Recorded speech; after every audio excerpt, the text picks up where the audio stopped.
So ayan na mga boss, nabuksan na natin yung kaha niya. So maglilinis tayo ngayon ng throttle body.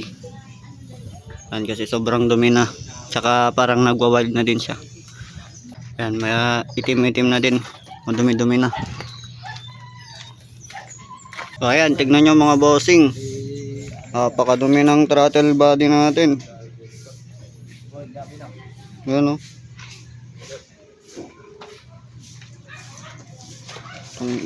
Throttle body pa ba yan?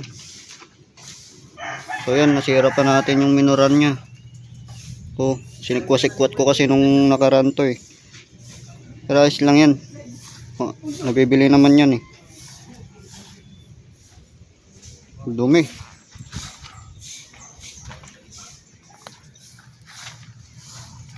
Napakadumi oh.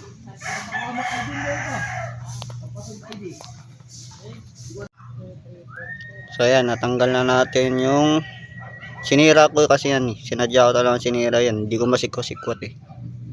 Ganyan tayo manira mga idol. So tignan nyo, diba? Natapyasan pa. Ganyan tayo manira idol. Kung maninira ka na, yung sagad-sagad, yung papalit natin mga idol oh. Ayan. Ayan, papalitan natin. Kasi kaya pa naman yan. Pero lilinisan muna natin yung throttle body. Lilinisan muna natin to, sobrang dumi oh. Alam nyo kaya nagkakaganyan yan, kasi yung excess gas na tumataas na natitira doon sa loob ng airbox, sa air filter. Yun, kaya nagkakaroon na rin ng ganyan, umiitim. Pero kung malinis yon at walang tumataas na excess gas, hindi magiging ganyan yung throttle body nyo. At dito nagsisimula kapag nagwa-wild na yung motor. Matagal bumaba yung minor, ganun. So ayan, malinis na siya mga idol. Hindi halata.